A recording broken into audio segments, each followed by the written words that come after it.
crafters, fellow crafters out there. Happy Tuesday.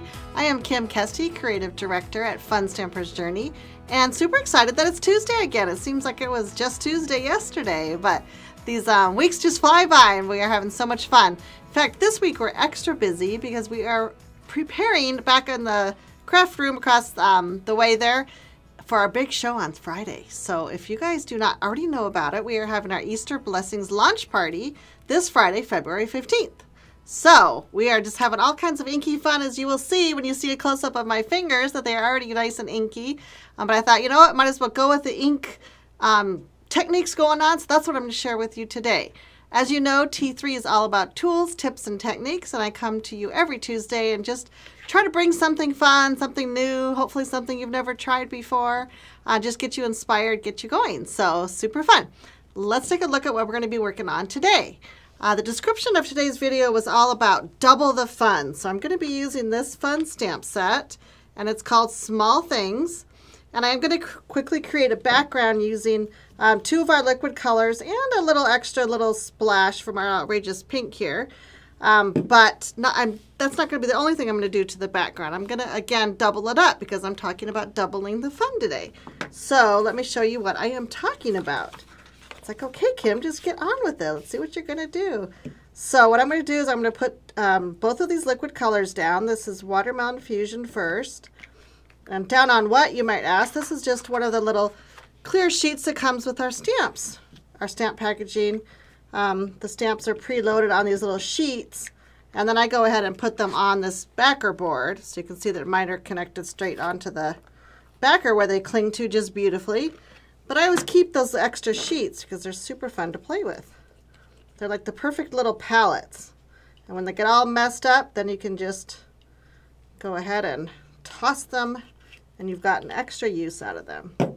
Okay, so now this part is going to be kind of messy. You've seen me do the similar technique as to what I'm going to do right now, and it's called, we call it the smooshing technique. It's just kind of a technique where you get a whole bunch of fun ink on here, and then I'm just going to take my cardstock and I'm going to dip it right in.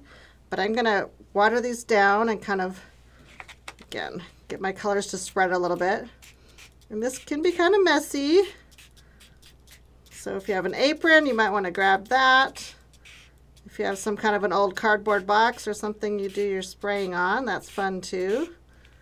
So I want a fairly generous amount of water, and I'm also going to quickly just spritz my cardstock lightly. I'm just going to kind of dip it in. And the fun thing about this technique is if you see where you have an area with not as much color, you can go back and re-dip it. I want some of this other watermelon color. And just kind of have fun dipping and dabbing, and you can always grab a paper towel or a baby wipe if you have any areas that are too dark. But what I absolutely love about this technique is that every single time that you dip and smush and play and have fun, your what I call prints come out differently. I think that's so fun.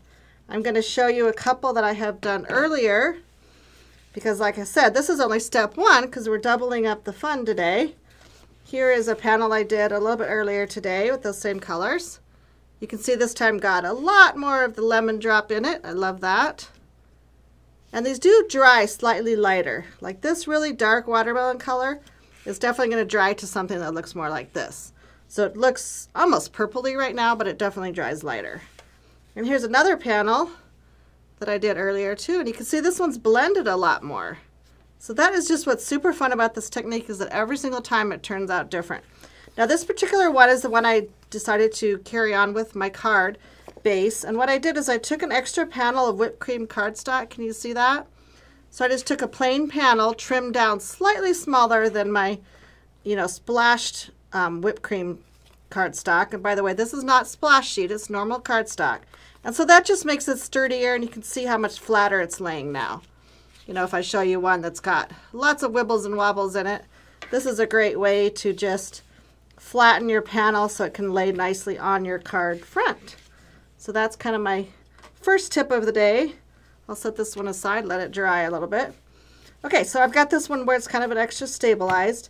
Now what I'm going to do is take this background and, again, double up some fun. I'm going to take one of our stencils right here, and I believe this one's called Starburst lines maybe, It's one of our traditional stencils. I think Miss Lynn is moderating out there for me today, and she'll put the SKU up there for you. But I'm just going to take Watermelon Fusion ink and one of our daubers. So this is the larger dauber. And I'm just going to sponge on, what I call sponging on, daubering on, some extra ink with the stencil. And I'm not going to try to get this whole thing stenciled like exactly to cover every single little bit. Rather, I'm just going to kind of go in. I'm actually going to be looking for parts that are already quite pink. So I'm not going to stencil too much on top of the yellow. Does that make sense? I'm going to take what's already pink and I'm just going to kind of softly rub in some color. And it's just going to highlight that pink a little bit more. I'll turn it around, do a little bit here. Again, you can do as much or as little as you want. You don't have to, you know, follow any rule, and it may be different every time you have your different little colored sheet that you're working with. Okay, so let's see. I'll pull it up and see if we've got enough color. I'm going to still kind of hold my stencil in place in case I want to add more. But I kind of love it. I think we're good. I'm going to go ahead and lift my stencil away. What I've really wanted to look for here is just something to emphasize the pretty colors that we already have on there. So again, just adding some color with the stencil and just kind of bringing it to life just a little bit more. So you've got sort of a double background effect. I just love that. Okay, so now what we're going to do is we're going to bring in some of our other sheets, though this is one that I did earlier too, that I cut up, and then bring in our small thing stamp set again. I've got the larger butterfly here from the set. It's already mounted on a block. And so I'm just taking this guy that I colored earlier. Like I said, it's been dry for a while. And then I'm just going to go ahead and stamp a couple of our butterflies on here. Now again, remember we're having double the fun, so I'm going to stamp 2 butterflies. And again, this is just a scrap piece that I had left over when I did some earlier prints. Make sure it's nice and inked up. I'm going to stamp 1 there. I might turn the paper, try to get a little bit more of this lighter spot over here too. Again, just a super fun way to use up your scraps. Maybe you had a print that you didn't really like one part of it. So this is a great way to use the part you do like. Once in a while we have those images where they're, you know, maybe the colors get too muddy or something. So love this, and also love that this stamp set has a matching die, of which I have right here.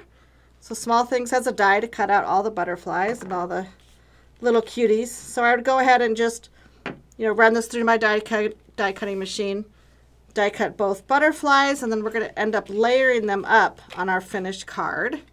So I'll pretend I'm die cutting those. Die cut, there we go.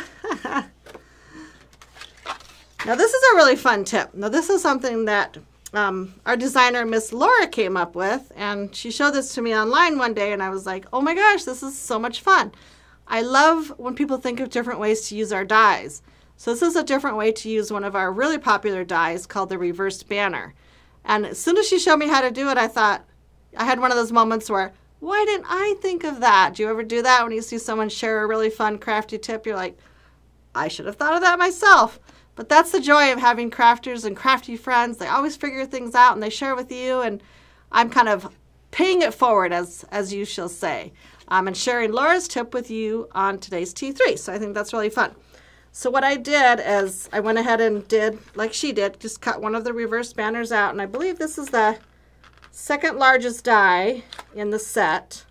So I just cut it out of whipped cream cardstock, and you can see that this actually pretty much fits the front of a card.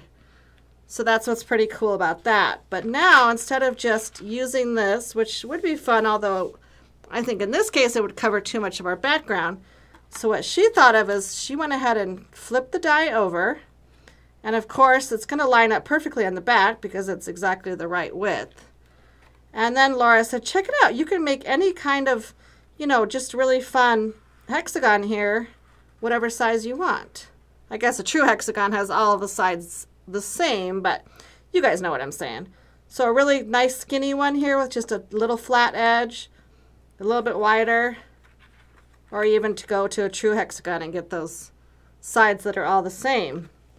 So this is how mine turned out when I cut it the second time with the die.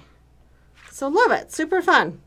The one I ended up cutting for my finished card, I think I cut it a little bit narrower than this, but I kind of like this size because when I talk about adding my butterfly to the middle, I want to leave a little bit room for my sentiment. I love this sentiment. This is the one from obviously the same stamp set. What you seek is seeking you. Love that. I think it's so sweet. So I'm just going to quickly stamp that at the bottom of my new die cut shape. I love that. It's so much fun. Make sure it's all nice and inky. We'll see if I can get it straight without getting my head all up in the camera. Should be sort of straight there. Pretty good, not too bad. Okay, so super fun. So I would just go ahead and I would add my card base, which in this case is a watermelon fusion, because again, taking that tip by using the same color that's, you know, in the liquid colors I use, we know it's going to match perfectly. So I would go ahead and probably adhere that down, pop this guy up, add my die cut butterflies, and you guys want to see my finished card. I also added a fun little accent by using these journey sequins that are called Pink World. Love them so much. So here's the finished card. You can see that this one is stenciled just a little bit lighter than I think I did this one a few minutes ago. Then I also did add just a few flecks of our silk, our black licorice silk. I could do that real quickly to this panel just to see how it pops, but I love the butterflies. So do you see how the butterflies are doubled up? Because it's double the fun, right? I just put a little foam square in the middle and used my crease tool to kind of rub these little edges of the paper so they curl just a little bit. Super fun. So double cutting the die cut using 2 butterflies and 2 different effects in the background. That's what I'm talking about, doubling the fun there. Let me just add a little bit of black silk to this. I think you guys will see how the black really makes all the other colors pop that much more. So you don't need much, just a few little taps of silk, and it just gives that fun little extra dimension of an accent. Now I want to show you Laura's card. So remember I said Laura Williams created the original card that this was inspired by. And Laura is known, for those of you who know Laura, she is known for her love of cool pool accents. So super fun, Miss Laura. She created this card, which is more or less the same sort of design style. But isn't it fun to see how different the cards turn out just by having, you know, a different eye, a different crafter. I think this is really fun for those of you who might craft with friends or teach classes. You'd absolutely know that no matter what, everyone's projects turn out just a little bit different. I think that's so awesome. So here's Laura's double up butterfly. She's got much more cool pool. Obviously, I didn't use any in my card. She's got the fun cool pool mixed with the other colors. She does have a little bit different colors, sequins. But again, and her stenciling is quite a bit lighter than mine. Looks like she's also stenciled with cool pool, just a little bit at the bottom. But I thought it would be fun to show, again, double the inspiration for the same similar type of techniques that we used on T3 today. So I hope you grab a crafty friend. Wouldn't that be fun? Maybe that'll be my challenge for the week. Grab one of your crafty friends. Kind of start out with the same idea and see where your projects take you. See how different they are or maybe how similar they are. It will just all depends on who you're crafting with. And again, tune in Friday. Instead of our Try-Day Friday, we're going to be broadcasting our launch party, but it starts at the same time, 3 p.m. Arizona time, so we're definitely look forward to seeing you there and commenting and interacting with you on Friday. In the meantime, have a great week, and I hope that you enjoy bringing paper to life.